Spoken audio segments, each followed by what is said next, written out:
अच्छा, हमारा एक छोटा सा सेशन है ये एसीसीए के मुतालिक। हमने जो चीज़ें एसीसीए फाउंडेशन डिप्लोमा और एसीसीए प्रोफेशनल क्वालिफिकेशन, ये दोनों टॉपिक्स, ये दो मुख्तलिफ चीज़ें हैं और इन दोनों टॉपिक्स पे हम बात करेंगे। और फोकस जो है वो एक तो आपका जो है कि ये फाउंडेशन डिप्लोमा किसके लिए है, एसीसीए प्रोफेशनल क्वालिफिकेशन का इसके दरमियान फ़र्क क्या है, आपका टोटल टाइम पीरियड कितना लग जाता है इन क्वालिफिकेशंस को मुकम्मल करने के लिए, कॉस्ट कितनी आती है। कॉस्ट के मुतालिक हमेशा एक बहुत बड़े सवाल भी उठते हैं और मेरे ख्याल में मिसअंडरस्टैंडिंग्स भी बहुत ज़्यादा हैं। और फिर इनके फर्दर आपका जो है करियर प्रोस्पेक्टिव्स क्या हैं पाकिस्तान में या पाकिस्तान से बाहर, और अपनी एजुकेशनल इन्हांसमेंट आप फर्दर कैसे कर सकते हो। और फिर सबसे पहले तो ये सवाल उठता है कि एसीसीए करूं क्यों मैं, मुझे इस क्वालिफिकेशन की जरूरत ही क्यों है। देखिए, एक बात तो कंफर्म है कि आपको compete करने के लिए, अपनी लाइफ में एक सर्कल में ऊपर एक्सेल करने के लिए, ऊपर जाने के लिए जो सबसे आसान रास्ता है वो एजुकेशन एनहांसमेंट का है। एजुकेशन के बगैर, एजुकेशन ऐसा है जो आपको बहुत जल्दी अपने सोशल सर्कल को चेंज करने की या ऊपर मूव करने की में मदद करता है। लेकिन जाहिर सी बात है कि सिर्फ डिग्री के साथ बात नहीं होती, आपको मेहनत भी करनी है। डिग्री लेने के बाद भी आपकी मेहनत मुकम्मल होनी है। तो अब सवाल ये उठता है कि एसीसीए क्यों।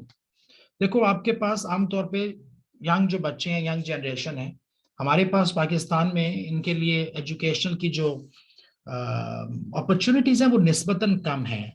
एक मेडिसिन की फील्ड है, एक इंजीनियरिंग की फील्ड है, कंप्यूटर साइंस है, और उसके बाद अकाउंटिंग एंड फाइनेंस है।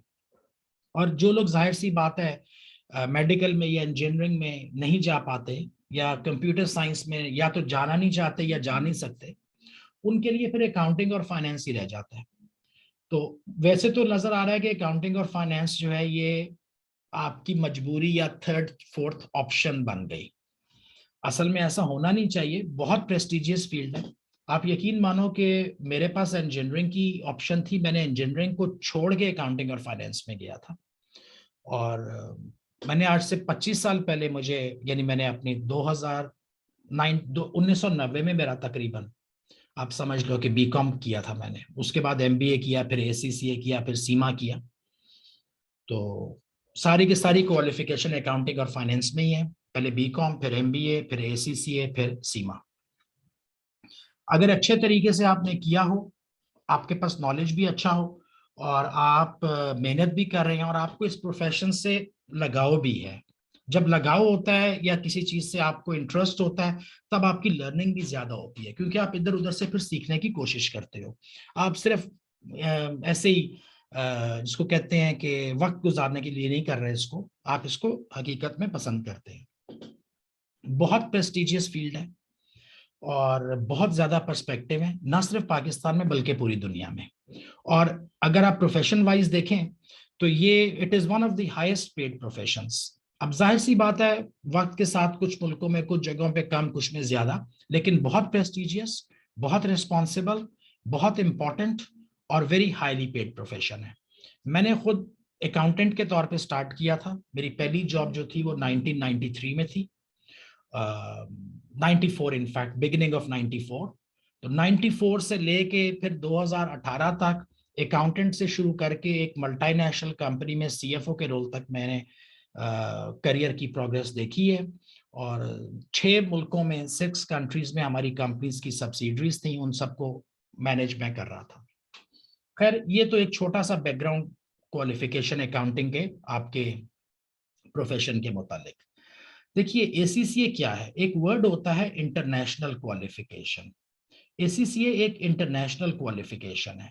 इंटरनेशनल क्वालिफिकेशन से मुराद है जो पूरी दुनिया में जाना माना जाए। अब देखो ना, अगर आपके पास इंटरनेशनल क्वालिफिकेशंस अकाउंटिंग में कौन कौन सी हैं, मिसाल के तौर पे एसीसीए है, फिर सीपीए है, फिर सीमा है। मिसाल के तौर पे मैं इंटरनेशनल की बात कर रहा हूँ। और फिर आपके पास सीएफए है, और अब सीएमए भी है। मैंने इसमें सीए का नाम नहीं लिखा क्योंकि सीए पाकिस्तानी क्वालिफिकेशन है, सीए इंटरनेशनल क्वालिफिकेशन नहीं है। ये ठीक है कि सीए को दुनिया में बहुत से मुल्कों में लोग जानते हैं, मानते हैं, और इसकी एक अपनी कीमत है, इसमें कोई शक नहीं। लेकिन बहरहाल ये एसीसीए की तरह सारी दुनिया में इंटरनेशनल क्वालिफिकेशन नहीं है। बहुत से ऐसे मुल्क जहां पे ऑलरेडी पाकिस्तानी सीए बैठे हुए हैं, वहां पर तो ये इसकी बात चलती है, लेकिन overall it is not an international qualification. ये जो इंटरनेशनल क्वालिफिकेशन है, एसीसीए, सीपीए, सीएफए, सीमा, इन सब का मुख्तलिफ स्कोप है। मिसाल के तौर पे सीए में ज्यादातर अमेरिका में चलता है, सीए में मैनेजमेंट अकाउंटिंग में है। सीएफए जो है ये थोड़ा सा करियर में आगे चल के, जब आपकी उम्र 25-30 साल हो जाएगी तब आप करोगे, अभी ये नहीं है। ये इक्विटी बैंकिंग है, इक्विटी इन्वेस्टमेंट है, इन्वेस्टमेंट बैंकिंग है, उस तरफ चला जाता है। सीए में भी यूएस क्वालिफिकेशन है। तो जो सबसे पॉसिबल और सबसे अच्छी क्वालिफिकेशन हमें नजर आती है वो एसीसीए नजर आती है। अच्छा, इसको इंटरनेशनल इसलिए कह रहा हूं कि जब भी आप कभी फॉरेन मार्केट में जाते हो, इंटरनेशनल मार्केट में जाते हो, अपना सीवी देते हो, या आपसे पूछा जाता है आपकी क्वालिफिकेशन क्या है, आप बोलते हो जी मैंने एमकॉम किया हुआ है लाहौर से, या मैंने पता नहीं बीकॉम किया हुआ है फलां जगह से, या मैंने एमबीए किया हुआ है सुपीरियर कॉलेज लाहौर से, तो किसी को क्या पता दुबई में बैठे हुए कि यार ये सुपीरियर कॉलेज क्या चीज होती है, या इवन लोगों को ये नहीं पता पंजाब यूनिवर्सिटी क्या चीज है, कराची यूनिवर्सिटी क्या चीज है। कराची यूनिवर्सिटी में आपने बोला जी मैंने बीकॉम किया हुआ। अच्छा जी, कर लिया आपने बीकॉम, तो सवाल उठता है कि आपका एग्जाम किसने बनाया था, वो एग्जाम चेक किसने किया था, किताबें आपने कौन सी पढ़ी थी, सिलेबस आपका क्या था, ये चीज कहीं पे अवेलेबल है, कहीं पे अवेलेबल नहीं है। तो एम्प्लॉयर को बड़ा मुश्किल होता है ये चीज गेज करना कि ये बच्चे ने जो डिग्री हासिल की है, इस डिग्री के पीछे नॉलेज कितना था, उसने कौन सी किताबें पढ़ी थी, कौन से इम्तिहान दिए थे, किसने इम्तिहान बनाया था, किसने इम्तिहान चेक किया था, पता नहीं नंबर जो थे वो ऐसे वैसे ही इकट्ठे कर लिए हुए या मेहनत से इकट्ठे किए हुए, टीचर ने पूरा कोर्स पढ़ाया भी था कि नहीं पढ़ाया था। तो ये इतने सारे क्वेश्चन मार्क्स हैं कि जब आप इंटरनेशनल मार्केट में जा रहे हो तो लोकल क्वालिफिकेशन अपनी इंपॉर्टेंस की उसकी खत्म हो जाती है। मैं क्यों कह रहा हूं कि खत्म हो जाती है, कि देखो दुनिया में 200 से ज्यादा मुल्क हैं, और हर मुल्क में 1000 से ज्यादा कॉलेज और यूनिवर्सिटी हैं, तो पता नहीं चलता कि कौन कहां से क्या पढ़ के आ रहा है। तो अब इंटरनेशनल मार्केट में जो एक एम्प्लॉयर बैठा हुआ है उसको क्या पता, अभी एक आ जाएगा जी मैंने इंडिया में पता नहीं केरला से ये किया था, दूसरा आ जाएगा मैंने जयपुर में फलां कॉलेज से ये पढ़ा हुआ है। भाई मुझे क्या पता जयपुर में क्या पढ़ाया जाता है, मुझे क्या पता मुल्तान में क्या पढ़ाया जाता है, मुझे क्या पता अफ्रीका में किसी मुल्क में क्या पढ़ाया जाता है। तो एसीसीए एक ऐसी क्वालिफिकेशन है जिसका सबको पता है, ये स्टैंडर्डाइज्ड क्वालिफिकेशन है। पूरी दुनिया में जो भी जहां भी कर रहा है, सब स्टूडेंट एसीसीए के एक ही तरह की किताब पढ़ रहे हैं, एक ही तरह के इम्तिहान दे रहे हैं, एक ही तरह के स्टैंडर्ड पे उनकी मार्किंग हो रही है, और उनका नॉलेज का लेवल भी एक है। तो लिहाजा हमें यह तो समझ आ गई कि इंटरनेशनल क्वालिफिकेशन में स्टैंडर्डाइजेशन होती है और इसकी वैल्यू ज्यादा है, इस पे जो ट्रस्ट है, एतबार करना ज्यादा आसान है। अब ये कहां पे चलता है, 140 से ज्यादा मुल्कों में एक्सेप्ट होता है जी, 140 से ज्यादा मुल्कों में एसीसी एक्सेप्ट होता है। ये तो पहले आपको छोटी सी बैकग्राउंड बता दी। अब एसीसीए में दो चीजें हैं, एक को मैं कहता हूं प्रोफेशनल क्वालिफिकेशन, इसमें 13 इम्तिहान है, आप 13 इम्तिहान पास करो, आपके पास 3 साल का तजुर्बा हो। 13 इम्तिहान जब आप एग्जाम पास कर लेते हो ना, एग्जाम पास करने पर आपको इफिलिएट कहते हैं। इफिलिएट से मुराद है कि इसने 13 के 13 इम्तिहान पास कर लिए हैं, और जब आपके पास 3 साल का तजुर्बा भी हो, जरूरी नहीं है कि ऑडिट फर्म में, कहीं पर भी, जरूरी नहीं है कि ऑडिट फर्म में, कहीं पर भी, किसी भी कंपनी में, अकाउंटिंग डिपार्टमेंट में आपके पास 13 साल का, अगर 3 साल का एक्सपीरियंस भी अलहदा हो जाए तो आपको एसीसीए मेंबर कहा जाता है। अब इनकी सैलरीज क्या हैं पाकिस्तान में या यूएई में, मिडल ईस्ट में, वो एक अलहदा क्वेश्चन मैं आखिर में डिस्कस करूंगा कि एसीसीए मेंबर, एक यंग मेंबर जो भी नया बना है, या एक मेंबर जिसके पास 5 साल का तजुर्बा है या 10 साल प्लस का एक्सपीरियंस है, वो किस तरह के पे स्केल लेते हैं, मिनिमम मैक्सिमम। जाहिर सी बात है इस पर कोई कमिटमेंट तो नहीं है, लेकिन एक अंडरस्टैंडिंग रेंज में आपको बाद में बता दूंगा। तो ये एसीसीए प्रोफेशनल क्वालिफिकेशन होती है, 13 इम्तिहान। लेकिन एसीसीए प्रोफेशनल क्वालिफिकेशन को स्टार्ट करने के लिए आपके पास कम से कम बैचलर्स की डिग्री होनी चाहिए, पाकिस्तान से अगर है, और अगर बैचलर्स की डिग्री नहीं है तो फिर आपके पास ए लेवल होना चाहिए, या ए लेवल या बैचलर्स की डिग्री, यानी आपने ग्रेजुएशन की हुई है या आपने ए लेवल किया हुआ है। अगर आपके पास ग्रेजुएशन या ए लेवल नहीं है, आपने मैट्रिक किया हुआ है, ओ लेवल किया हुआ है, या आपने इंटर किया हुआ है, तो फिर आप एसीसीए प्रोफेशनल क्वालिफिकेशन को डायरेक्टली स्टार्ट नहीं कर सकते, फिर आपको एसीसीए का फाउंडेशन डिप्लोमा करना पड़ेगा। फाउंडेशन डिप्लोमा के अंदर 7 पेपर है, यानी कि आपके पास थोड़ा सा एडिशनल काम आ गया, आपको फाउंडेशन डिप्लोमा करके 7 इम्तिहान 7 पेपर इसके देने हैं। लेकिन जब आप ये 7 पेपर दे दोगे तो फिर ये आपके 10-13 नहीं रहेंगे, इन 13 में से 3 पेपर्स आपको माफ हो जाएंगे, आपको एग्जेम्पशन मिल जाएगी, फिर आपको यहां से 10 करने पड़ेंगे। तो इसका मतलब है कि अगर आप फाउंडेशन से स्टार्ट करते हैं एसीसीए को, तो आपको 7 + 10 17 इम्तिहान देने हैं। अगर आपने डायरेक्टली प्रोफेशनल क्वालिफिकेशन से स्टार्ट कर लिया तो आपको 13 इम्तिहान देने हैं। इन 13 इम्तिहान में तकरीबन 2.5 से 3 साल का टाइम लगता है, 2.5 से 3 साल का टाइम लगता है।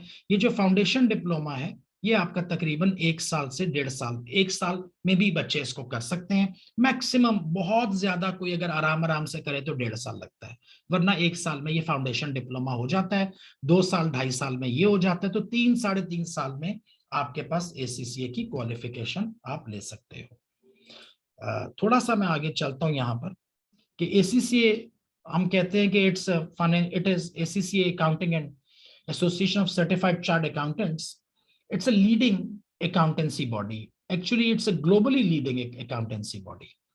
आपको 170 मुल्कों से ज्यादा में इसके स्टूडेंट मिलेंगे, 500,000 से ज्यादा इसका स्टूडेंट है, मेरे ख्याल में तो इससे भी ज्यादा, ये डेटा थोड़ा सा मुझे पुराना लग रहा है 500,000 का।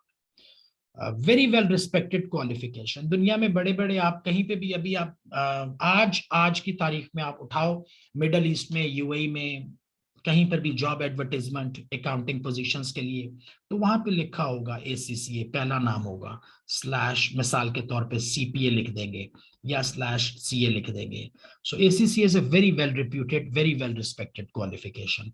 मैंने आज तक किसी एसीसीए को जॉबलेस नहीं देखा। हाँ, जॉबलेस हो सकता है वो जिसके एटीट्यूड में प्रॉब्लम हो, जो काम ना करना चाहता हो या जिसके नखरे ज्यादा हो, वो तो फिर कुछ भी कर ले, वो घर में बैठा हुआ है। लेकिन मैंने आज तक कभी भी किसी एसीसीए को पिटते नहीं देखा, जिसने अच्छे तरीके से पढ़ा हुआ है और जिसकी काम करने की नीयत भी है। एसीसीए का सिलेबस जो है वो डाइवर्स सिलेबस है। क्यों एसीसीए को इतना अच्छा समझा जाता है? डाइवर्स सिलेबस से मुराद ये कि ये सिर्फ अकाउंटिंग फाइनेंस नहीं है, इसमें आपके पास 4-5, 3 तो आपके पास मेजर लाइंस हैं। मिसाल के तौर पे फाइनेंशियल अकाउंटिंग होती है, मैनेजमेंट अकाउंटिंग है और फाइनेंशियल मैनेजमेंट है। फाइनेंशियल मैनेजमेंट है, इसके 3 इम्तिहान होंगे, वो जो 13 मैंने बोले हैं, 13 में से 3 मैनेजमेंट अकाउंटिंग के हैं, 3 फाइनेंशियल अकाउंटिंग के हैं, 2 फाइनेंशियल मैनेजमेंट के हैं, 8 तो ये हो गए। और जो बाकी इम्तिहान है उसमें से एक इम्तिहान बिजनेस लॉ का है, एक इम्तिहान टैक्स का है, एक इम्तिहान आपके पास मिसाल के तौर पे ऑडिट का है, फिर एक आपके पास बिजनेस स्ट्रैटेजी का है, कॉर्पोरेट एथिक्स, बिजनेस स्ट्रैटेजी। तो डाइवर्स सिलेबस है, सिर्फ और सिर्फ फाइनेंशियल अकाउंटिंग डेबिट क्रेडिट नहीं है, बहुत कुछ इसमें है और बड़ा इंटरेस्टिंग सिलेबस है, आप इसको एंजॉय करते हो पढ़ते हुए। शॉर्ट कंप्लीशन ड्यूरेशन तकरीबन 3 साल में खत्म हो जाएगा, globally accepted in over 140 countries, job opportunities even for part qualified. ये बड़ा इंटरेस्टिंग बात है। देखो, अगर आप फाउंडेशन डिप्लोमा करके आ रहे हो तो आपने 7 इम्तिहान फाउंडेशन के दिए, प्लस आपने आपने टोटल तो 17 देने हैं, लेकिन आपको 17 देने तक इंतजार नहीं करना, ये 7 आपने यहां से दिए, इधर से आपने कोई 4 अगर निकाल लिए हुए हैं तो आप इसके बाद अपनी जॉब ढूंढना शुरू कर देते हो और जूनियर अकाउंटेंट के तौर पे आपको जॉब मिल भी जाती है। इंटर्नशिप भी स्टार्ट कर सकते हो, जूनियर अकाउंटिंग भी स्टार्ट कर सकते हो। इसमें आपकी लक का भी बहुत रोल है और इसमें आपकी एक वो जो कोशिश होती है, एफर्ट होती है जॉब ढूंढने के लिए, उसका भी एक बहुत रोल है। बहुत से लोग जो है वो घर में बैठे हुए हैं, लेटे हुए हैं, सोए हुए हैं कि जी हमें जॉब नहीं मिल रही। भाई एफर्ट करोगे तो मिलेगी ना, तुमने जॉब ढूंढने के लिए एफर्ट कितनी की है, ये भी तो एक सवाल है। तो आपको जॉब अपॉर्चुनिटीज बहुत अच्छी मिल जाती है। वर्क एंड स्टडी ऑप्शंस, क्योंकि आपको किसी रेगुलर यूनिवर्सिटी में नहीं जाना, आप शाम में पढ़ सकते हो, सुबह में पढ़ सकते हो, घर में पढ़ सकते हो, हफ्ते इतवार को पढ़ सकते हो। फिजिकल क्लासेस भी ऐसे ही अरेंज होती हैं, हफ्ते में 2 दफा 3 दफा। अब तो ऑनलाइन आ गया, तो आप बिल्कुल ही, आपके पास फ्रीडम है। आप 9 to 6 जॉब करते हो, शाम को 1 घंटा घर में ऑनलाइन पढ़ लेते हो, और सैटरडे संडे को थोड़ा सा ज्यादा टाइम लगा देते हो, आपका एसीसीए मुकम्मल हो जाता है। बाज दफा बच्चे कहते हैं कि सर एसीसीए के लिए कितना पढ़ना पड़ता है। यार मैं आपको भी बता देता हूँ, एसीसीए के लिए आपको कभी भी दिन में 2 से 3 घंटे से ज्यादा का टाइम नहीं चाहिए। अगर आपने 3 साल में खत्म करना है, जो कि बड़ा अच्छा टाइम पीरियड है, यकीन मानो रोजाना की बुनियाद पे 2 से 3 घंटे मैक्सिमम। जो बहुत ब्राइट बच्चा होगा उसके लिए 2 घंटे भी बहुत है। जिस बच्चे को थोड़ी सी ज्यादा मेहनत करनी पड़ती है एकेडमिकली, उसके लिए 3 घंटे की जरूरत है मैक्सिमम, और ये मैक्सिमम कह रहा हूं। ऐसा कोई चक्कर नहीं है कि एसीसी के लिए 8 घंटे पढ़ने की रोजाना जरूरत है। 8 घंटे पता कब पढ़ोगे? जब सारा महीना पढ़ा नहीं है, इम्तिहान को 1 हफ्ता रह गया है, तो अब तो जाहिर सी बात है फिर 12-12 घंटे लगाने पड़ेंगे। लेकिन अगर रेगुलर लगाओगे ना, तो 2 से ढाई घंटा मैक्सिमम आपका, इतनी ही मेहनत है, इससे ज्यादा एसीसी की मेहनत नहीं है। इससे ज्यादा जो कहता है वो गलत कहता है या उसको पता नहीं है। Aligned and relevant with modern trends, इससे मुराद ये कि एसीसी का सिलेबस मुसलसल अपडेट होता है। बहुत सी ऐसी लोकल हमारी यूनिवर्सिटीज हैं अनफॉर्चुनेटली पाकिस्तान में, इवन मैं सीए के सिलेबस को भी देखता हूं, तो उसमें बड़ी पुरानी बातें लिखी हुई हैं। वो बातें जो 1947 के बाद खत्म हो गई हुई हैं, वो अभी तक हमें जो है वो 1857 की चीजें पढ़ाने के चक्कर में है। एसीसीए रेगुलरली अपडेट करता है, हर साल उनके किसी ना किसी सिलेबस में, किसी ना किसी पेपर में नई चीजें आ रही हैं, और बहुत मॉडर्न अपडेट आपको रखते हैं। और high standard of qualification equivalent to completing full university degree. जब आप एसीसीए की क्वालिफिकेशन पूरी ले लेते हो, it is equivalent to masters degree. यानी एसीसीए जब आप 13 इम्तिहान पास करोगे ना पूरे के पूरे, you are as good as a masters degree. और ये पाकिस्तान में भी रिकग्नाइज्ड है, पाकिस्तान में भी as a master degree recognised है। ऑप्शंस एंड अपॉर्चुनिटीज इसमें क्या है?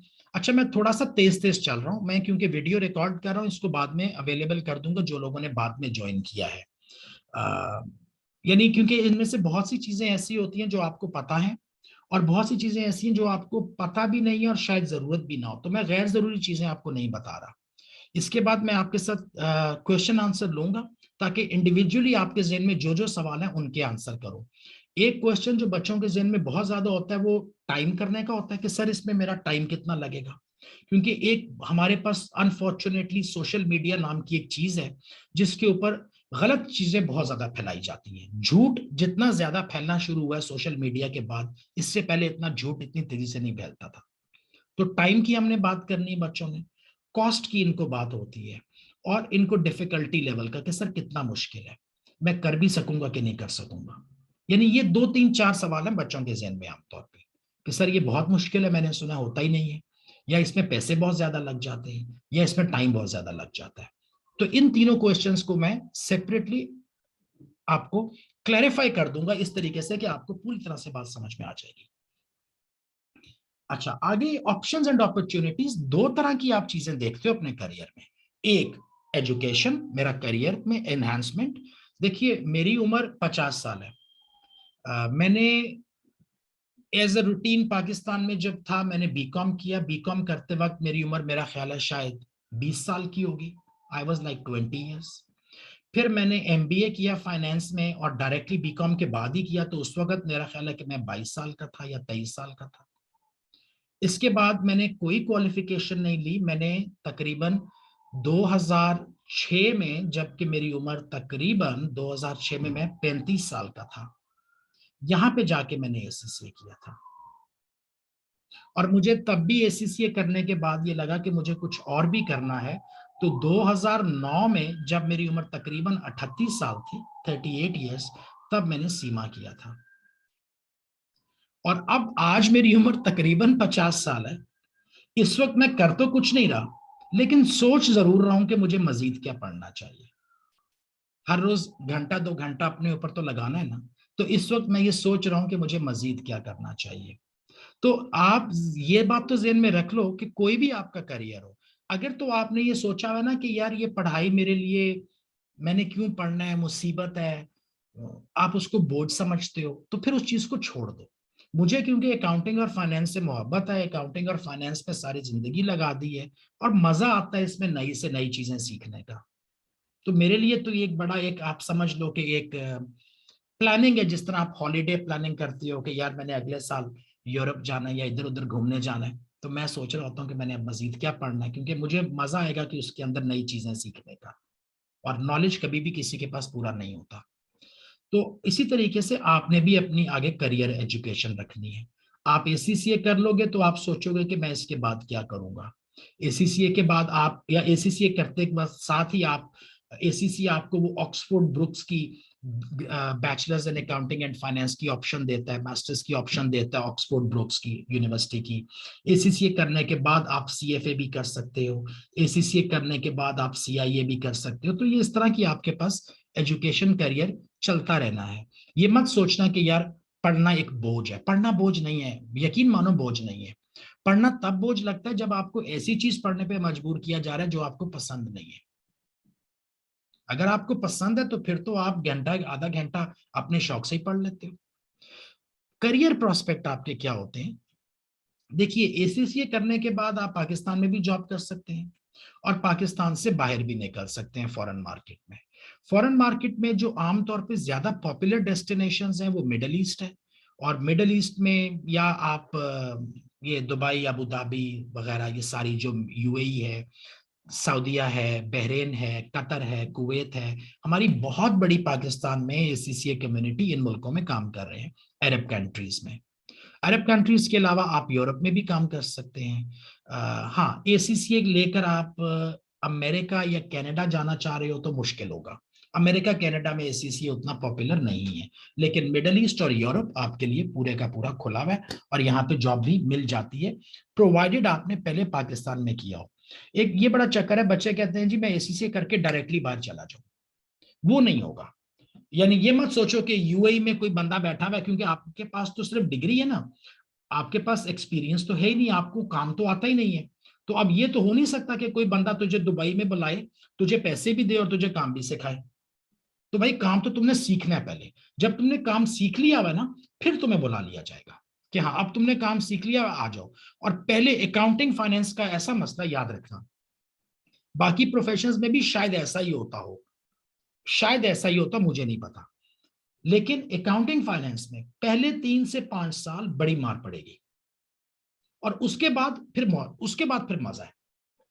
लेकिन पहले 3 से 5 साल हमेशा टफ होंगे अकाउंटिंग फाइनेंस में। आप आर्मी में चले जाओ तो आपको पहले, जब तक कैप्टन नहीं बनते 3-4 साल तो आपकी अच्छी तरह से परेड कराते हैं ना, उसके बाद फिर मजे होते हैं। पहले दिन से कोई आपकी मौजें नहीं करवाएगा। तो अकाउंटिंग फाइनेंस में भी ऐसा ही है। तो ये जेहन में तैयार रखना कि यार मेरा 20 साल, 22 साल, 21 साल, 23 साल तक एसीसीए मुकम्मल होगा। 5 साल मुझे मार पड़नी है, अच्छी खासी पड़नी है।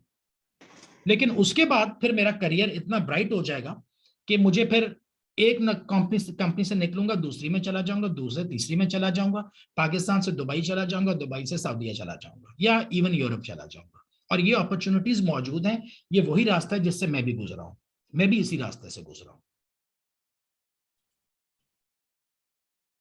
करियर आपको हर तरह की उसमें इंडस्ट्री में, जो आप चाहो तो ऑडिट में चले जाओ, ऑडिट में चले जाओगे, चाहो तो मैन्युफैक्चरिंग में चले जाओ, प्रोडक्शन में चले जाओ, किसी भी तरह के बिजनेस में चले जाओ। हर तरह की जो कंपनी में, हर बिजनेस में अकाउंटिंग या फाइनेंस डिपार्टमेंट मौजूद है।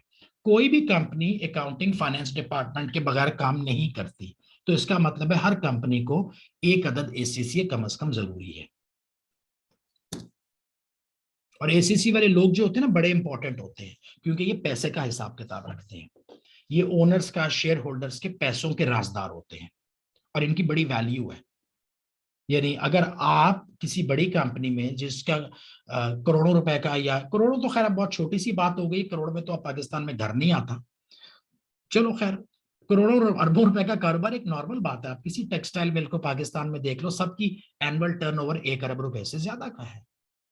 इवन जो हमारे पाकिस्तान में जो दूसरे रिटेल स्टोर्स हैं, ब्रांड्स हैं, कपड़ों के, जूतों के, उन्होंने 40-40 दुकानें बना ली हुई हैं यार।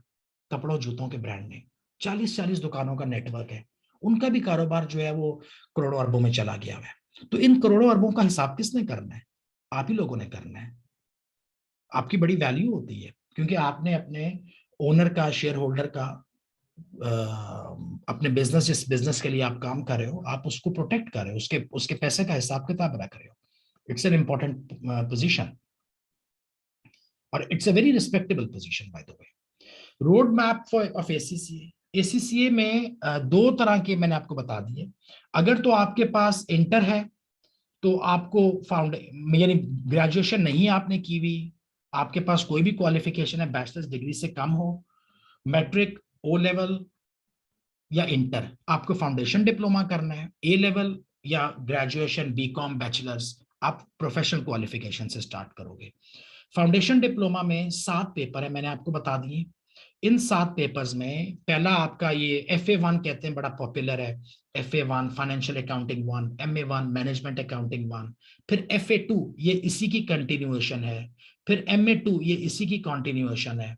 और ये वाले जो 3 पेपर है ना, ये वाले 3 पेपर, ये ACCA की प्रोफेशनल क्वालिफिकेशन, अगर याद हो मैंने बोला था कि ACCA के 13 इम्तिहान है, और मैंने कहा था अगर तुमने फाउंडेशन डिप्लोमा कर लिया हो तो इन 13 के बजाय तुम्हें सिर्फ 10 ही करने पड़ेंगे, क्योंकि इन 13 के दरमियान ये 3 शामिल है। तो जब तुम फाउंडेशन डिप्लोमा कर रहे होते हो ना, तो तुम असल में ACCA की प्रोफेशनल क्वालिफिकेशन के 3 इम्तिहान दे रहे होते हो। तो जब तुमने वो 3 इम्तिहान इधर दे दिए और तुम्हारे हाथ में फाउंडेशन डिप्लोमा आ गया, अब जब तुम ACCA करने जाओगे, ACCA प्रोफेशनल क्वालिफिकेशन, तो उस वक्त फिर ये वाले 3 नहीं दोगे, क्योंकि वहां पे भी जो 13 इम्तिहान है, तो मैं अभी दिखा देता हूं, उनमें ये वाले पहले हैं, ये 3। तो ये 7 इम्तिहान तकरीबन तकरीबन अभी कितना टाइम लग जाता है मैं बताता हूँ। आमतौर पे बच्चे इसको और इसको इकट्ठा उठाते हैं, ये 2 पेपर इकट्ठा उठाते हैं, इन दोनों को इकट्ठा उठा लिया और ज्यादा से ज्यादा 2.5 महीने में इन दोनों को पास कर लिया, मैक्सिमम 3 महीने हो जाएंगे, इससे ज्यादा नहीं लगेगा। फिर इन दोनों को इकट्ठा उठाओगे और इसको भी तुम 2.5 महीने 3 महीने के अंदर पास कर लोगे। अब ये जो पेपर है ना, मैनेजमेंट अकाउंटिंग, याद रखना वो जो तुमने ऊपर ये वाला MA1 किया ना, ये MA1 और ये MA2, ये इन दोनों को मिलाकर है।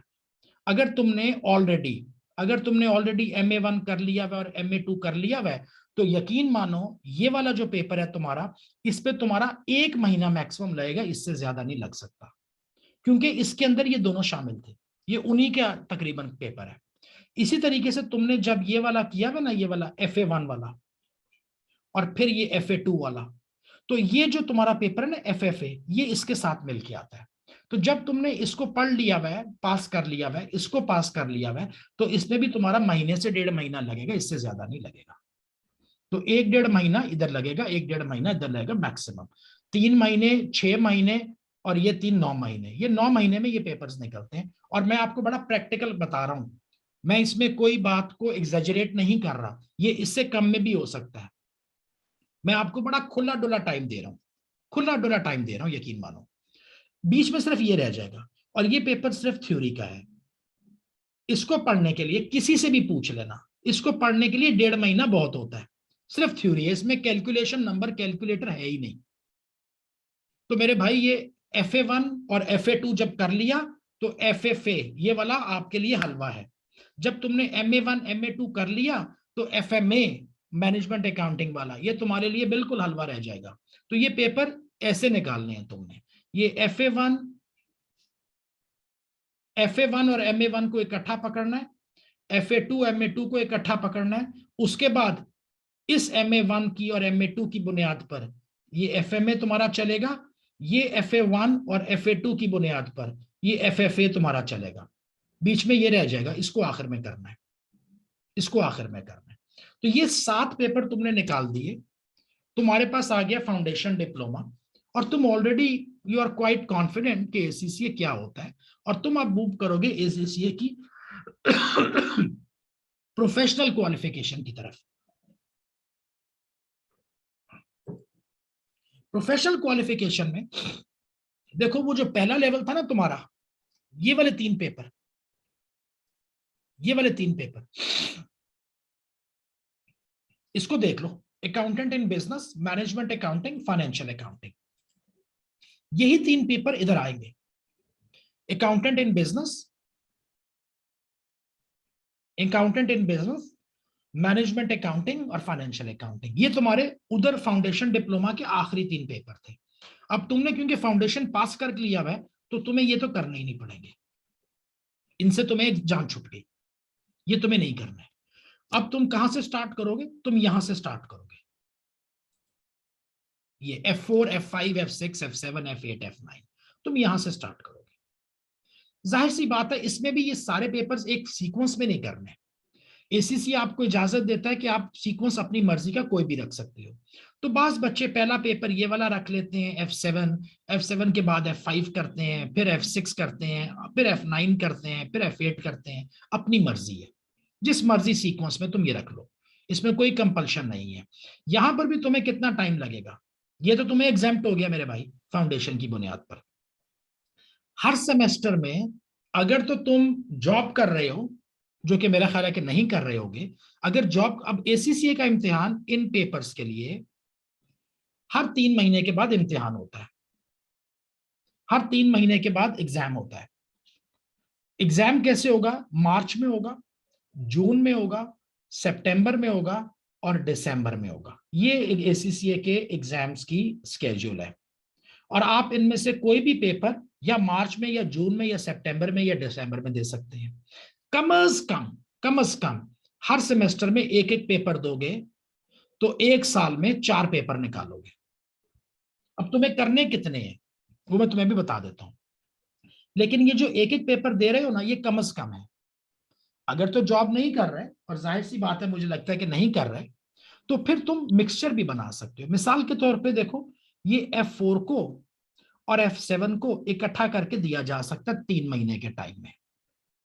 मैं आपको हकीकत बता रहा हूं। F5 को अकेले रखोगे, मिसाल के तौर पे F4 और F7 को मिला दोगे, इन दोनों को इकट्ठा किया जा सकता है।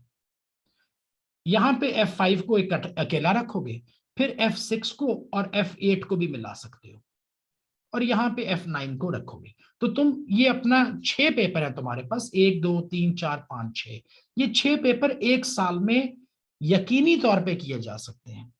देखो भाई, मैं तकरीबन 15 साल 2006 से पढ़ा रहा हूं एसीसीए को, और आपको जो कुछ भी कह रहा हूं पूरी ईमानदारी के साथ, पूरे अपने जिम्मेदारी के साथ कह रहा हूं। ये जो मैंने आपको बताया ना कि F4 F7 को मिलाया जा सकता है, यकीनी तौर पे मिलाया जा सकता है। कहीं पे भी आप जाकर देख लो, एसीसीए का एक पेपर तकरीबन 200 घंटे की एफर्ट लेता है यार। 3 महीने का टाइम है, दो पेपरों के दरमियान, 2 सेशंस के दरमियान 3 महीने का टाइम है, तकरीबन 90 दिन। अगर तुमने 200 घंटे पढ़ना है F7 के लिए, और 200 को तुम अगर 90 पे डिवाइड करो, तो ये तकरीबन 2.2 आवर्स बनते हैं, एक दिन में 2 घंटा। अभी यार तू अगर जॉब नहीं कर रहा और तुम कहते हो जी मैंने 24 घंटे में सिर्फ 2 घंटे पढ़ के तो F7 कर लूंगा, यार F7 के लिए 2 घंटा 2.5 घंटा रेगुलर चाहिए, 90 दिन, इससे ज्यादा नहीं चाहिए यार, इससे ज्यादा नहीं चाहिए। जो कहता है गलत कहता है। चलो तुम्हें ज्यादा पढ़ने की जरूरत है, तुम 3 घंटे पढ़ लो, इससे ज्यादा तो हो ही नहीं सकता।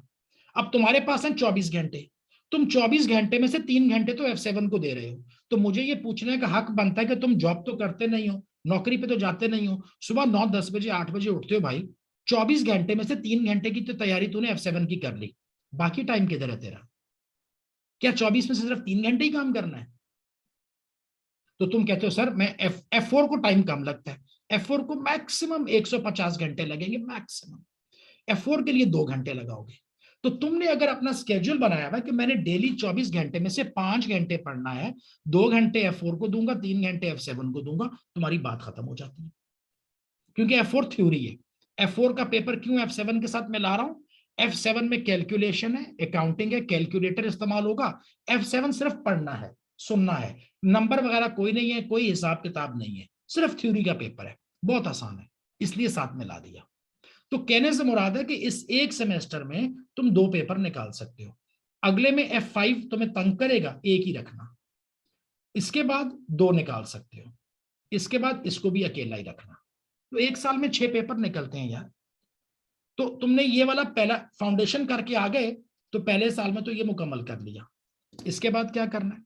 अब 1 साल तुमने फाउंडेशन में लगा दिया हुआ, 1 साल तुमने फाउंडेशन में लगा दिया हुआ। जब फाउंडेशन करके आए हो तो ऑलरेडी तुमने फाउंडेशन में 1 साल लगाया है, इधर भी 1 साल लगा दिया। अब तुम मूव करके 2 साल पूरे हो गए और तुम मूव करके 3rd लेवल के ऊपर, एसीसीए का फाइनल। इसमें 6 इम्तिहान होते हैं। इन 6 पेपर में से 2 पेपर कंपलसरी हैं और 2 पेपर आपने ऑप्शनल करने हैं। यानी टोटल 6 पेपर्स हैं, 1 2 3 4 5 6, तुमने 4 करने हैं। ये वाले 2 कंपलसरी हैं, ये तो सबको ही करने हैं, ये 2 कंपलसरी हैं। और ये जो बाकी के 4 बच जाते हैं, इनमें से तुमने अपनी चॉइस करनी है। अब ये इस वक्त मैं इस डिटेल में नहीं जा रहा क्योंकि ये बहुत बात की कहानी है। इसमें एडवांस ऑडिट है, एडवांस टैक्स है, एडवांस परफॉर्मेंस है, एडवांस फाइनेंशियल मैनेजमेंट है। इन 4 पेपर में से कोई से 2 निकाल लोगे तो टोटल तुमने 4 करने हैं, 2 कंपलसरी और 2 ऑप्शनल। और ये 4 पेपर भी 1 साल में हो जाते हैं, हर सेमेस्टर में एक एक पेपर लेकर। तो भाई एसीसीए फाउंडेशन से स्टार्ट करो, आगे आखिर तक जाओ, 3 साल का टाइम लगता है। 1 साल फाउंडेशन में लगाओगे, 1 साल में ये करोगे, 1 साल में ये करोगे। अब बीच में ये हो सकता है कि किसी सेमेस्टर में कोई बैड लक हो गई, कुछ बीमार हो गया, कुछ नहीं कर सका, तो चलो 1 सेमेस्टर 2 सेमेस्टर एक्स्ट्रा लग गए, तो 3 नहीं लगे तो 3.5 लग गए, लेकिन 3.5 साल में एसीसीए मुकम्मल हो जाता है। देखो मैं 2 चीजों का आपको सवालों का जवाब दे रहा हूं। एक, डिफिकल्टी लेवल कितना है, फिर आपको कह रहा हूं कि एक पेपर 3 महीने की तैयारी होती है। एक पेपर आपका टाइम लेता है 200 घंटे से लेके मैक्सिमम 250 घंटे तक, इससे ज्यादा का कोई टाइम नहीं है। ज्यादातर बच्चे 200-220 घंटे के अंदर क्वालिफिक पेपर पूरा तैयार कर रहे हैं। इस 220 घंटे के अंदर क्या शामिल है, हमारे लेक्चर वीडियो या क्लासेस अटेंड करना, आपने किताब भी पढ़नी है, आपने प्रैक्टिस क्वेश्चंस भी करने हैं, आपने हमारे प्रैक्टिस क्वेश्चन के वीडियोस भी देखने हैं। सारा कुछ मिला के 200 से 250 घंटा मैक्सिमम। ये डिपेंड करता है कि बच्चे की एकेडमिक स्ट्रेंथ कितनी है। कुछ बच्चे एकेडमिकली स्ट्रांग हैं, जब वो हमें ज्वाइन करते हैं तो वो एकेडमिकली स्ट्रांग है। अब देखो ना, एक पेज को पढ़ने के लिए या समझने के लिए एक बच्चे को 5 मिनट चाहिए, एक बच्चे को 7 मिनट चाहिए, एक बच्चा कहता है मुझे 10 मिनट चाहिए एक पेज को पढ़ने से। ये तो सबका फर्क है ना, मेरा आपका हर किसी का फर्क है। तो 200-250 घंटा चाहिए एक पेपर के लिए। और 3 महीने में अगर 200-250 घंटा करना हो तो एक दिन का 3 घंटा ही बनता है यार, बल्कि 3 से भी कम बनता है। 3 करूं तो 270 घंटे बनते हैं। 3 घंटे नहीं चाहिए एक दिन में, 2.5 घंटा चाहिए मैक्सिमम। 90 दिन में तैयारी मुकम्मल होती है। बिल्कुल भी एसीसीए मुश्किल नहीं है। अभी एक चीज मेरे से आप खुल लो जी, मैंने लिख दिया। अभी अदील ने क्वेश्चन किया कितना टाइम लगाना चाहिए, तो अदील मैंने बताया कि अगर तो आप एक पेपर देने की तैयारी कर रहे हैं तो फिर आपको दिन में 3 घंटे लगाने हैं। लेकिन जब आप 3 घंटे पढ़ोगे ना, और अगर मैं आपका बड़ा हूं तो मैं आपसे पूछूंगा भाई तेरे पास 24 घंटे थे, नौकरी तो करता नहीं है, 3 घंटे पढ़ता, बाकी टाइम क्या करता है? तो तुझे तो मैं मजबूर करूंगा कि 2 घंटे मजीद पढ़। तो इसका मतलब है कि 2 पेपर करेगा, एक इधर एक इधर। एक सेमेस्टर में 2 पेपर निकालोगे, 5 घंटे रोजाना। अब मुसीबत बच्चे कहते हैं जी मुश्किल है। जी एसीसीए का पास रेट 50% है। ज्यादातर पेपर्स का पास रेट 40-50% के दरमियान है। यानी 10 लोग इम्तिहान देने जाते हैं, 5 पास होते हैं, 5 फेल होते हैं। बताऊं क्यों फेल होते हैं? पढ़ते ही नहीं है यार, पढ़ते नहीं है, खुदा की कसम नहीं पढ़ते। इम्तिहान सितंबर में है, इनको इनकी आंख खुलती है अगस्त में कि यार इम्तिहान में 1 महीना रह गया।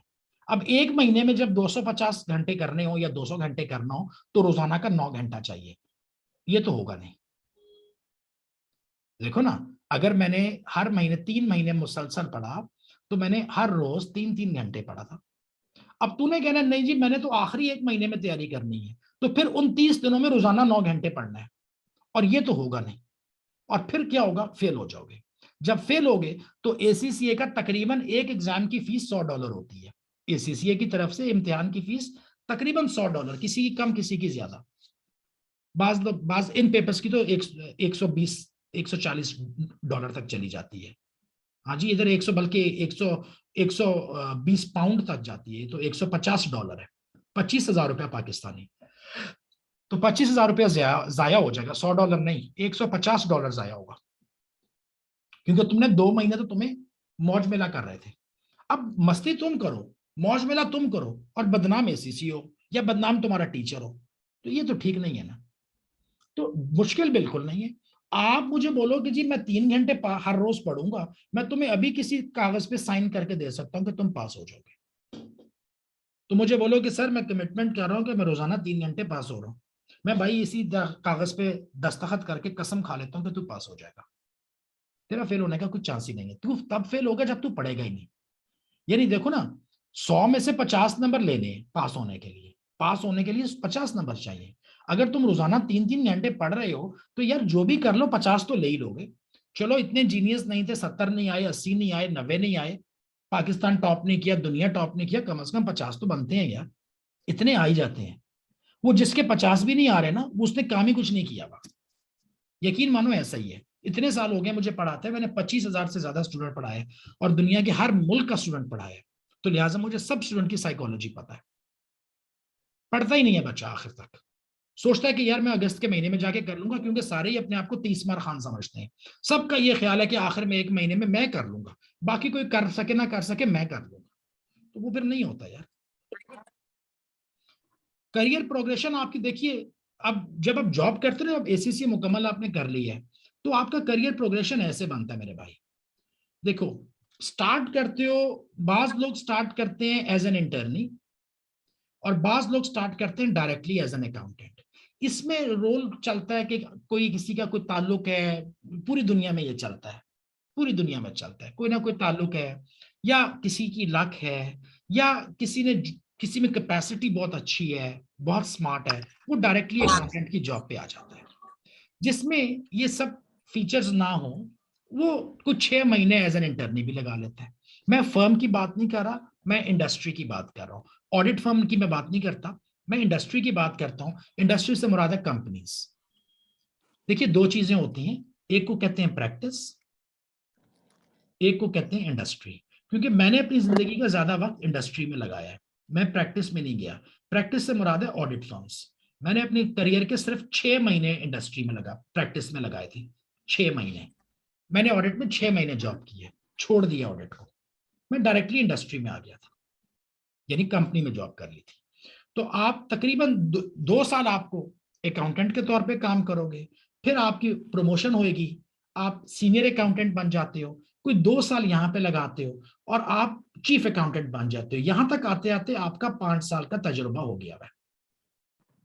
चीफ अकाउंटेंट के तौर पे 2-3 साल लगाओगे, अपनी एबिलिटीज को प्रूव करोगे, अपनी मेहनत को, कमिटमेंट को साबित करोगे, अपने आप को मजीद पॉलिश करोगे, उम्र में भी इतने हो गए हो कि रिस्पॉन्सिबल हो गए हुए हो, तो तुम्हें फाइनेंस मैनेजर बना देंगे।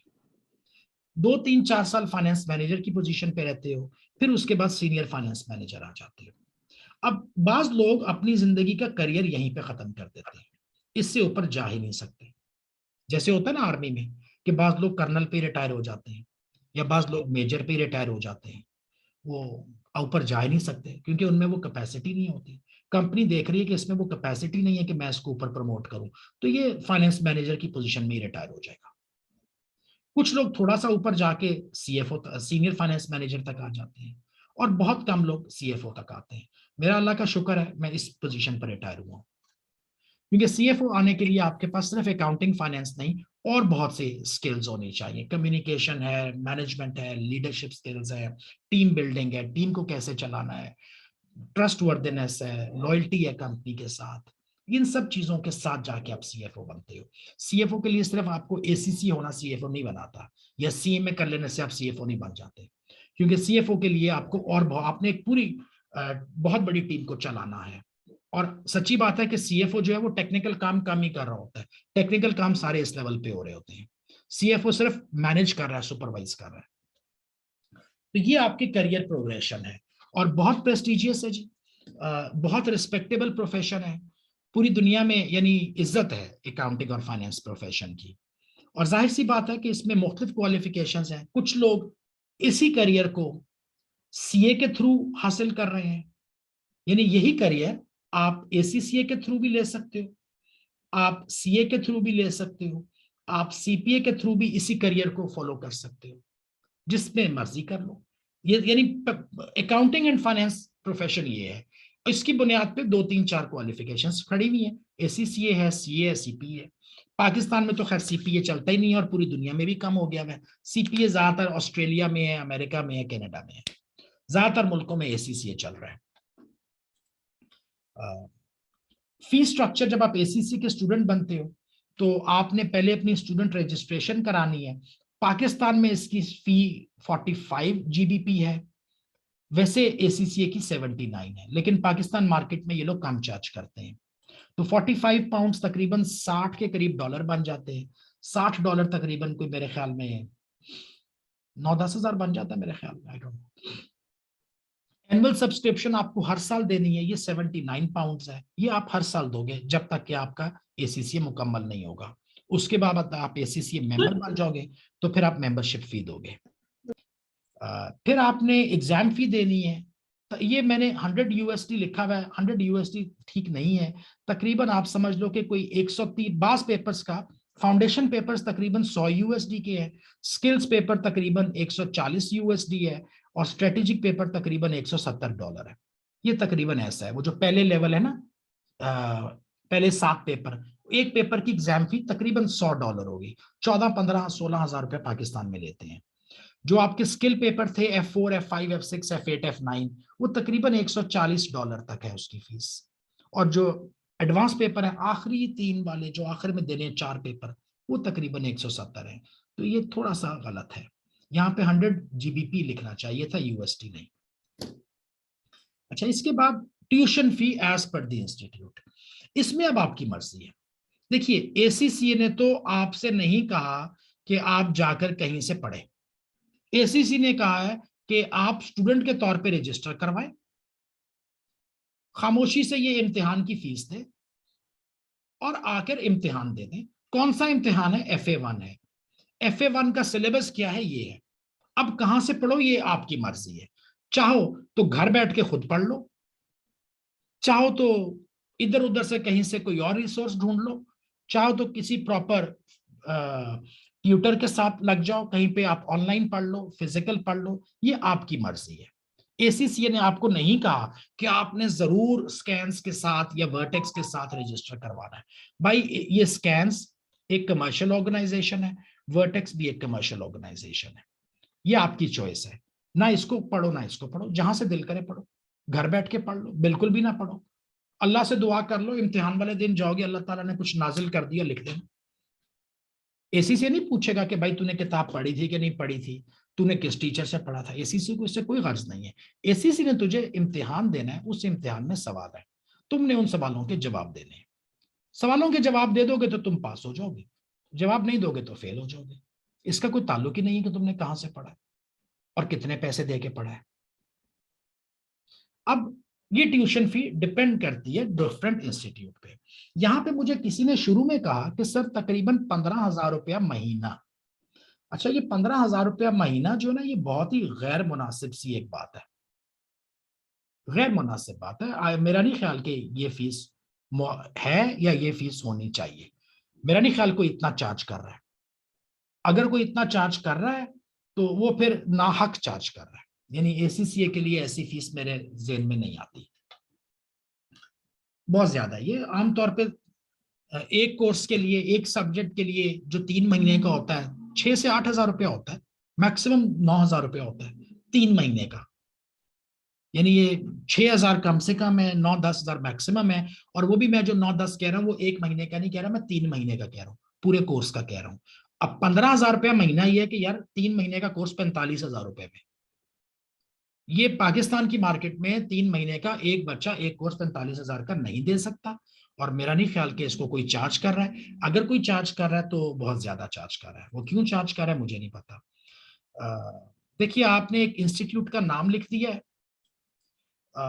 उस इंस्टीट्यूट का मसला ये है कि उन लोगों का, मैं नाम यहाँ पे लेना नहीं चाहता, रिपीट नहीं करना चाहता, अच्छा नहीं लगता।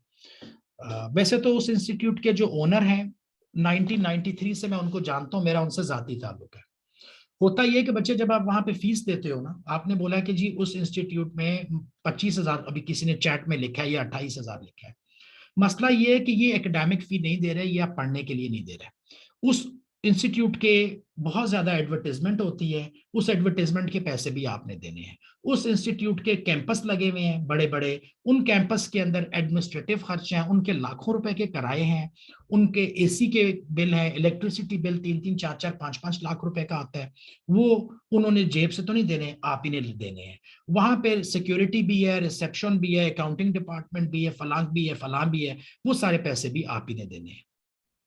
तो जब आप 25,000 रुपया देते हो, तो सच्ची बात मैं आपको बताऊं कि पढ़ने के लिए इस 25 में से आप सिर्फ 10 ही देते हो। वो जो बाकी का 15 है, वो उनके जो दीगर खर्चे आप उनको अदा कर रहे होते हो। यानी हर बिजनेस ने अपने खर्चे अपने कस्टमर से लेने हैं, और आप स्टूडेंट उनके कस्टमर हो। अब वो इतना बड़ा कैंपस है, जब आप जाते हो आप कहते हो जी क्या जबरदस्त कैंपस बनाया, बड़ा जबरदस्त कैंपस है, सुपर। ये नहीं आपको समझ आ रही कि ये जो आप कैंपस को जिसको आप पसंद कर रहे हैं, इसके पैसे भी आप ही से निकल रहे हैं। तो जब आप बताते हो कि जी कैसे जबरदस्त एयर कंडीशनिंग है, कूलिंग बड़े जबरदस्त सिस्टम लगाया हुआ है, इतना बड़ा स्प्लिट सिस्टम लगाया हुआ है, आप उसको एंजॉय कर रहे हो ना, तो उसके पैसे भी फिर आप ही ने देने भाई।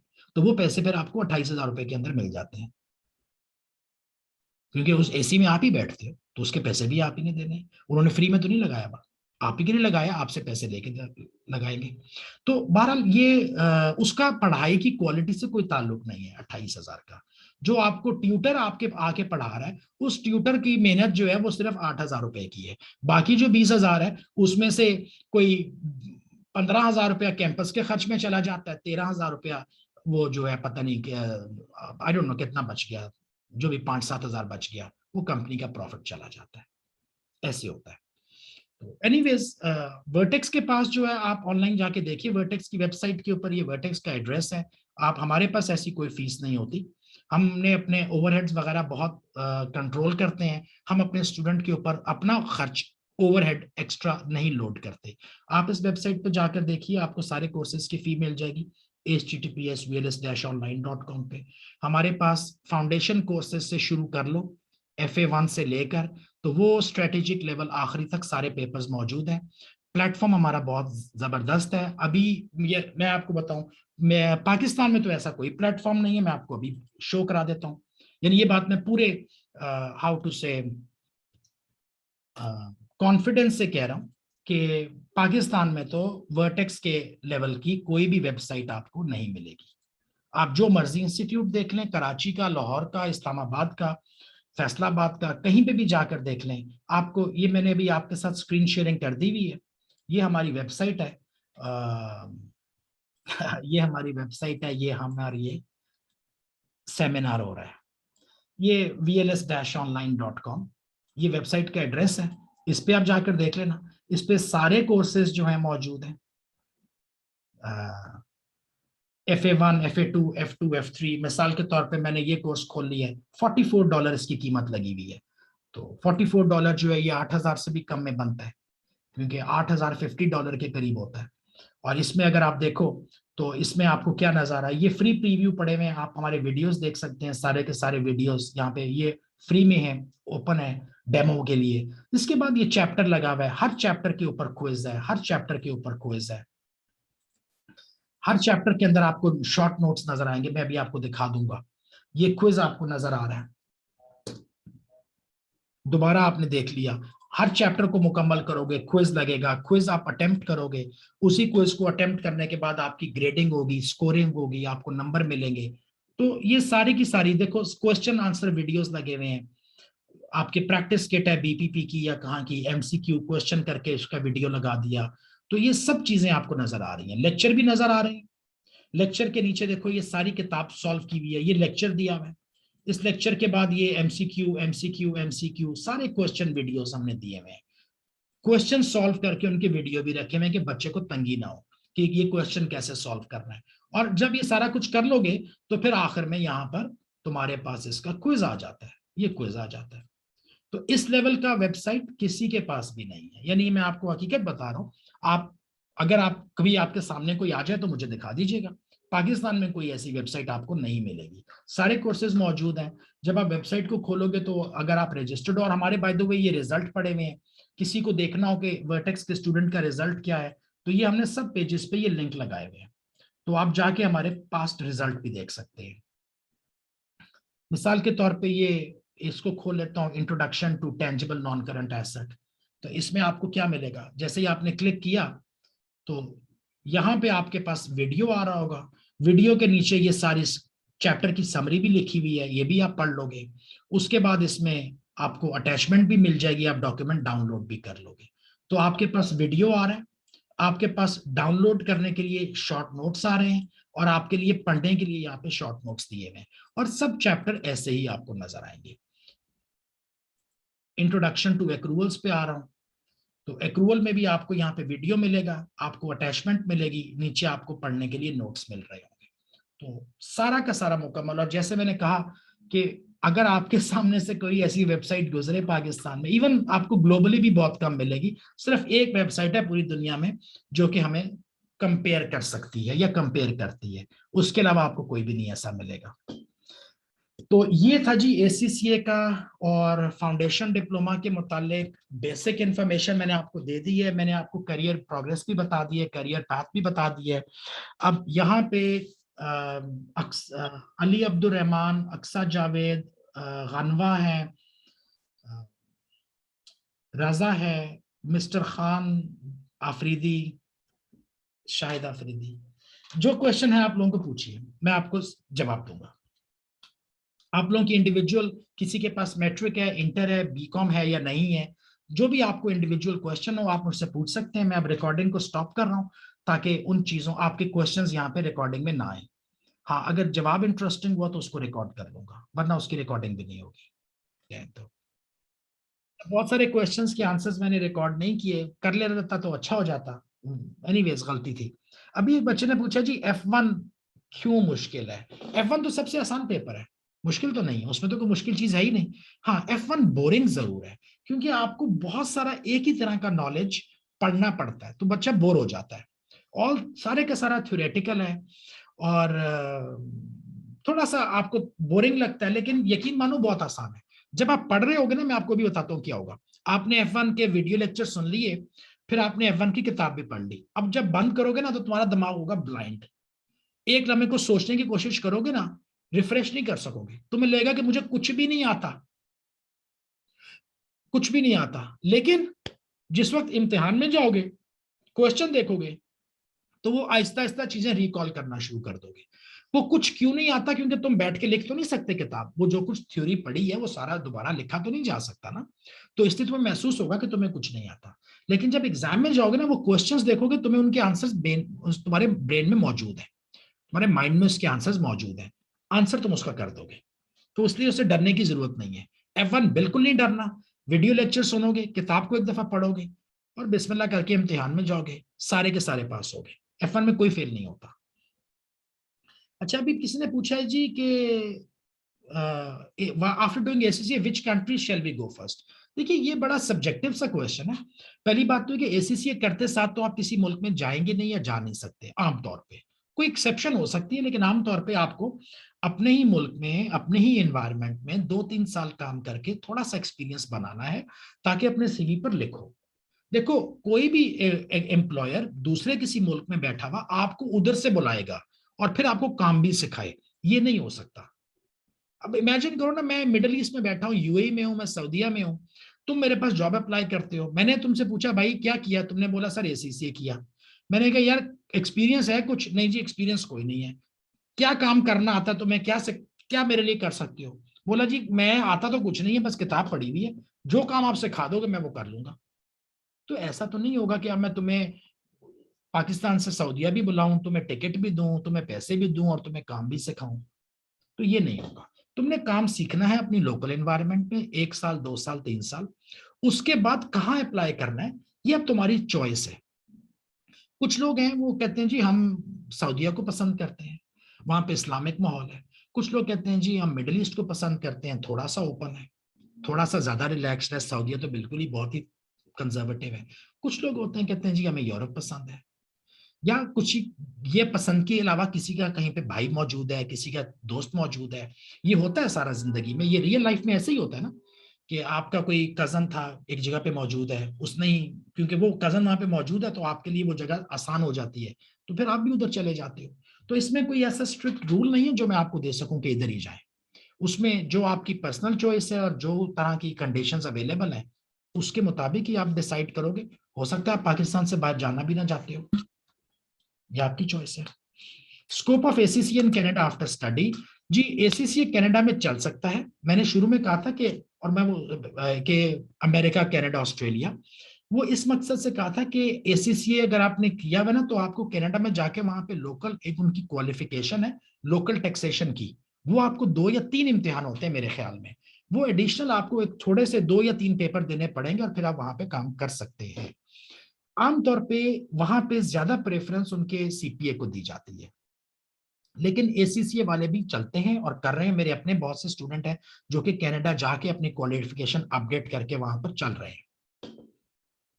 तो वो वहां पे यानी कनाडा में भी चल सकता है, चलता है एसीसीए, चल सकता नहीं बल्कि चलता है। थोड़ा सा आपको 3 इम्तिहान एडिशनल देने हैं, तो you can settle in Canada as well. Exemption कहाँ पे? कनाडा में। कनाडा में तो जाके आप एसीसीए के ऊपर आपको 3 इम्तिहान और करने हैं, एग्जेम्पशन का तो चक्कर ही कोई नहीं है। यानी आपको मजीद कोई क्वालिफिकेशन नहीं है, वो उनकी लोकल टैक्सेशन है, लोकल कोई अकाउंटिंग के और ऑडिटिंग के रूल्स हैं, बस वो आपने करने हैं। डायरेक्ट F3 करके किसी ने ऊपर कमेंट लिखा, मेरे जहन से निकल गया सर। अगर आईकॉम किया है पाकिस्तान तो FA1 FA2 देना है पेपर। बच्चे आपका क्वेश्चन में खबर नूर ने पूछा था मुझे, आप आईकॉम पूछ रहे हो या बीकॉम पूछ रहे हो? बिकॉज आपने लिखा है यूकॉम, so I think you just there was a typing mistake. So is it ICOM do you mean or BCom do you mean? ICOM। जी अगर आपने ICOM किया है ना तो फिर तो आपको पूरे फाउंडेशन के 7 पेपर देने हैं। वीडियो में मैंने पूरा एक्सप्लेन कर दिया है। मैं आपको अभी दोबारा स्क्रीन शेयर कर देता हूं,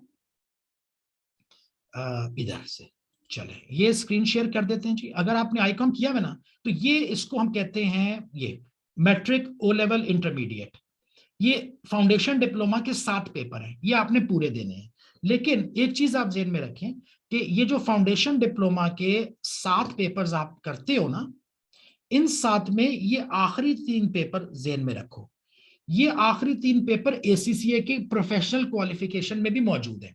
तो जब तुमने इनको फाउंडेशन में यहां पे कर लिया, accountant and business management accounting और फाइनेंशियल अकाउंटिंग, तुमने जब इनको इधर पास कर लिया तो फिर जब तुम एसीसीए करने जाओगे तो यही 3 वहां पे तुम्हें नहीं करने, तुम इनसे जान छूट जाएगी। तब तुमने सिर्फ लेवल 2 और लेवल 3 करना होगा, तो इधर करोगे और उधर जाके फायदा उठाओगे। तो जाहिर सी बात है आईकॉम वाले के लिए FA1 FA2 MA1 MA2 मौजूद है और उसको करना है।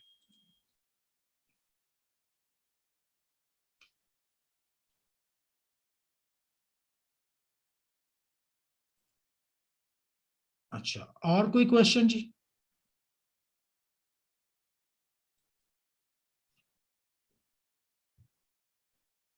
Any other question? We've got here still some people.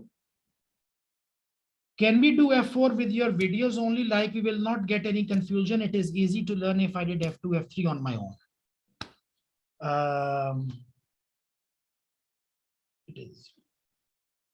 देखिए F4 सिर्फ वीडियोस के साथ जाकर मेरा ख्याल है F2 F3 मेरे वीडियोस के साथ पूरा हो जाएगा बड़े अच्छे तरीके से। F7 F9 वैसे तो मैं कहता हूं कि मेरे वीडियोस भी पूरे देखो और किताब भी पढ़ो। मेरे सब वीडियोस में यही सजेशन है कि किताब को इग्नोर नहीं करें, किताब को पढ़ें, किताब को पढ़ें पढ़ें। बहुत ज्यादा ना पढ़ें लेकिन कम से कम कुछ ना कुछ जरूर देखें, उसके साथ अपना ताल्लुक रखें। F4 के लिए मैं फिर यही कहूंगा कि वीडियोस के साथ जाओगे थोड़ा सा रिस्क में जा रहे हो, किताब पढ़ोगे तो ज्यादा अच्छा स्कोर हो जाएगा। और सवाल ये कि किताब क्यों नहीं पढ़नी यार, ये तुम्हारा प्रोफेशन है। अगर तो होना ये मेरा कोई टेम्परेरी काम कि यार मैंने इसके बाद इसको देखना नहीं है तो मैं इसको छोड़ दूं, यार मैंने तो इस प्रोफेशन के ऊपर अपना करियर बिल्ड करना है, मैंने तो अगले 15 20 25 साल यही काम करना है, तो इसमें तो कोई कमी बेशी छोड़नी नहीं चाहिए। और मैं तो समझता हूँ किताब पढ़नी चाहिए। अगर मेरे से पूछोगे तो 2 किताबें पढ़ो यार, एक क्यों पढ़ते हो? मेरा करियर है ना। हाँ हाँ हाँ, लाइव क्लासेस की जरूरत नहीं है। वर्टेक्स के प्लेटफॉर्म पे आप आ गए, आपके पास सारा कंटेंट है, शॉर्ट नोट्स भी हैं, लेक्चर्स भी हैं, वीडियोस भी हैं, आपको सारा कंटेंट मिल रहा है, प्लस आप व्हाट्सएप ग्रुप में आ जाते हो, क्विजेस भी होते हैं आपके, सब चीजें मौजूद है, आपको और किसी चीज की जरूरत ही नहीं है, और किसी चीज की जरूरत नहीं है, डेफिनेटली नहीं है। आपको वर्टेक्स के प्लेटफॉर्म पे आ गए, आपका एसीसीए का सारा जो सरदर्द है वो हमारे ऊपर है। अब आपको और किसी चीज की जरूरत नहीं है, आप व्हाट्सएप ग्रुप में हो, मेरे साथ हो, बाकी ट्यूटर्स हैं, पूरी सपोर्ट मिलती है, एकेडमिक सपोर्ट मिलती है, आपको एडमिनिस्ट्रेटिव सपोर्ट मिलती है, कंटेंट आपके पास इतना ज्यादा मौजूद है वीडियोस की फॉर्मेट में, शॉर्ट नोट्स हैं, समरीज हैं, ऑनलाइन क्विजेज हैं, तो इट्स इनफ इनफ। अच्छा, हम लोग कैप्लान को फॉलो नहीं करते, हम ज्यादा बीपीपी को मैं पर्सनली पसंद करता हूँ। मुझे पता है कि कैप्लान कुछ लोग ज्यादा पसंद करते हैं, खसूसन पाकिस्तान में, क्योंकि कैप्लान की किट थोड़ी सी आसान लिखी हुई है, किताब शॉर्ट है, आसान है कैप्लान, लेकिन मैं उसको इसीलिए पसंद नहीं करता कि वो आसान है, क्योंकि कैप्लान मेरे ख्याल में पूरी बात नहीं करता। कैप्लान बस थोड़ा सा बता के जल्दी से आगे चला जाता है, तो बच्चे इसी में खुश हो जाते हैं कि यार ये जल्दी से खत्म हो गया। बीपीपी थोड़ा सा मुश्किल है, बीपीपी मुश्किल नहीं है यार, बीपीपी मुकम्मल है। अब मुझे कहते हो जी बीपीपी में बड़ी डिटेल्ड एक्सप्लेनेशन दी हुई है, भाई वो डिटेल्ड नहीं है, वो कंप्लीट है। कैप्लान आधी बात करता है, तो इसलिए मुझे कैप्लान पसंद नहीं है। मैं बच्चों को ये कहता हूं कि किताब जो स्टडी टेक्स्ट है वो बीपीपी की पढ़ोगे, फिर किट भी बीपीपी की करोगे, उसके बाद अगर टाइम बच गया तो कैप्लान की किट कर लेना, सवाल कर लेना कैप्लान से, लेकिन कैप्लान की स्टडी टेक्स्ट को हाथ ना लगाना। कैप्लान की सिर्फ प्रैक्टिस किट को किया जा सकता है कि यार मैं कुछ और क्वेश्चंस अपने लिए प्रैक्टिस कर लूं, लेकिन जो नॉलेज लेना है ना मैंने उसी से लेना है जो पूरी बात बताए।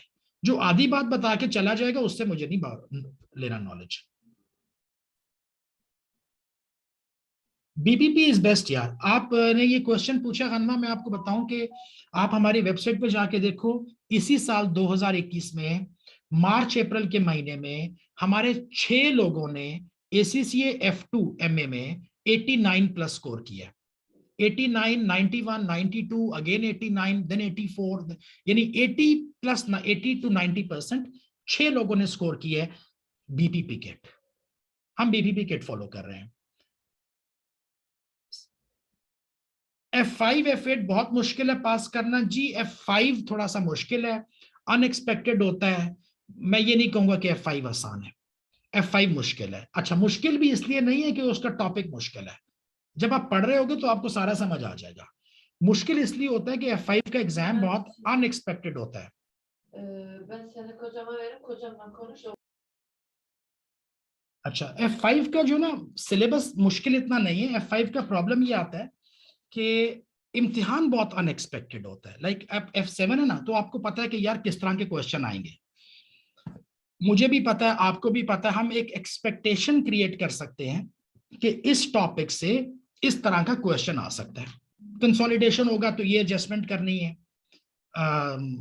इंटरप्रिटेशन होगा तो इस तरह का हो सकता है, लीजिंग में इस तरह के क्वेश्चन आते हैं। तो F7 को प्रिडिक्ट कर सकते हो, F9 को प्रिडिक्ट कर सकते हो, F5 को प्रिडिक्ट करना बड़ा मुश्किल है। हर दफा एक नया क्वेश्चन आएगा जो कि पिछली दफा से मुख्तलिफ होगा, और आपको उसी मोमेंट में सोचना पड़ेगा कि मैंने इसको कैसे सॉल्व करना है। मसला ये है, यानी F7 को तो जहन में एक फॉर्मेट मौजूद है, एक स्पेसिमन मौजूद है कि यार मैंने इस तरह से जाके करना है, लेकिन F5 के लिए आपको मौके पे बैठ के सोचना पड़ेगा कि इस क्वेश्चन में वो मेरे से क्या पूछ रहा है और मैंने इसको कैसे सॉल्व करना है। बस ये मसला है, यानी मुश्किल ये चीज है। नॉलेज बेस उसकी मुश्किल नहीं है इतनी ज्यादा, मुश्किल उसमें यह है कि एग्जाम अनप्रिडिक्टेबल है और एग्जाम एक यूनिक एग्जाम होता है, बस ये प्रॉब्लम है, इसी वजह से F5 का रिजल्ट बुरा होता है। अच्छा जी, और कोई question?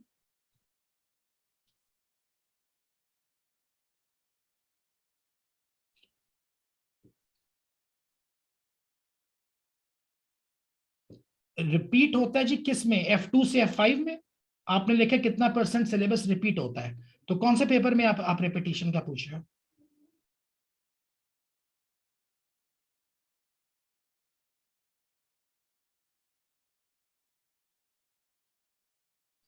F2 F5 F3 F7, हाँ। अच्छा देखो, दो चीजें होती हैं, एक होता है रिपीट होना, रिपीट से मुराद है कि वही चीज जो इधर दी हुई है वही उधर आ जाए, इसको तो रिपीट कहते हैं। एक होता है कंटिन्यूटी, कंटिन्यूटी से मुराद है कि यहाँ पे चीज तो मुख्तलिफ है लेकिन इसका ताल्लुक पिछले वाले नॉलेज से है। तो पहली बात तो ये समझ लो कि F2 F5 में या F3 F7 में रेपिटेशन नहीं है। मिसाल के तौर पे F3 F7 में तो बिल्कुल भी रेपिटेशन नहीं है, F2 में हो जाएगी। F3 F7 में आप थोड़ा सा ये समझ सकते हैं कि जी वो टेंजिबल एसेट इंटेंजिबल एसेट थोड़ा बहुत कुछ ना कुछ ताल्लुक है। ये कॉन्टिन्यूटी है कि F3 की बेस के ऊपर आप F7 को स्टार्ट करते हो। हाँ, F2 में बजटिंग वाला जो ऐसा टॉपिक है वो तकरीबन आप समझ लो कि रिपीट हो रहा है, क्योंकि F2 में भी बजटिंग दी हुई थी, वेरिएंसेस दिए हुए थे, F5 में भी हैं।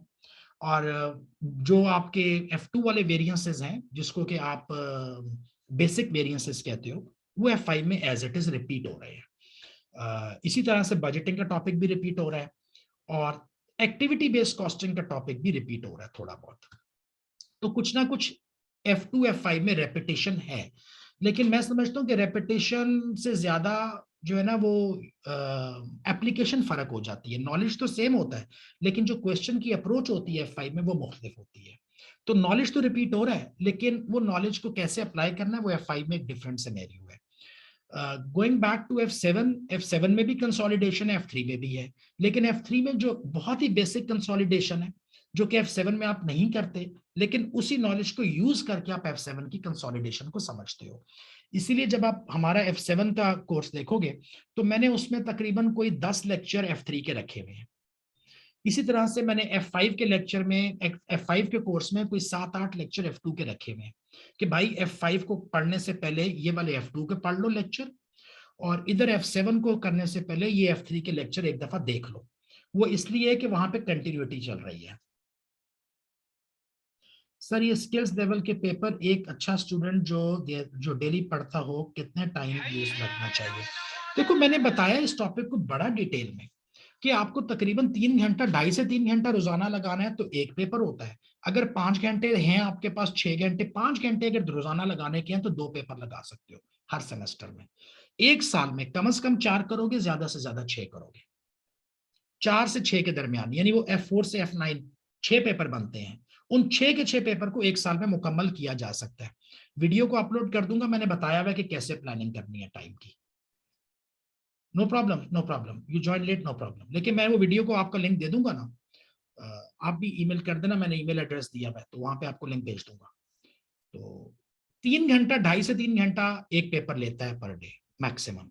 2 पेपर होगा 5 से 6 घंटा, 6 ज्यादा हो जाता है, 5 घंटे बहुत ज्यादा टाइम है यार। 3 महीने तेरे पास तैयार करने के, 5 घंटे रोजाना लगाएगा ना तो 90 दिन होते हैं 3 घंटे के, 90 को 5 से कर 450 घंटे। 450 घंटे में 2 पेपर हंसी खुशी पूरे होते हैं बहुत अच्छे तरीके से। वही टाइम F5 में भी वही टाइम है यार, 3 घंटे मैक्सिमम, इससे ज्यादा के टाइम की जरूरत ही नहीं है। F5 का सिलेबस बहुत आसान है, ये भी मजे की बात बता दो। F7 का सिलेबस लंबा है, F5 का सिलेबस छोटा है। F5 का सिलेबस निस्बतन कम है। F5 का इम्तिहान मुश्किल होता है, यानी आप देखोगे F5 का सिलेबस बहुत छोटा है, इवन F2 से छोटा है। आपका F2 ज्यादा लंबा है, F5 का तो सिलेबस ही कुछ नहीं है यार। F5 का प्रोग्राम बहुत आसान है, इम्तिहान एक थोड़ी सी मुसीबत बनती है। दूसरी तरफ F7 को देखोगे तो सिलेबस बहुत लंबा है, सबसे लंबा सिलेबस F7 का है, लेकिन इम्तिहान बहुत आसान आ जाता है। फिर भी 2.5 से 3 घंटे मैक्सिमम एक पेपर के लिए, इससे ज्यादा का टाइम चाहिए नहीं। इससे ज्यादा का टाइम अगर कोई लगा रहा है तो बस ऐसे ही किताब सामने रखी बैठा सोच रहा है, तो सोचने में तो भाई तुम 8 घंटे लगा, सोचने का तो ताल्लुक ही नहीं है।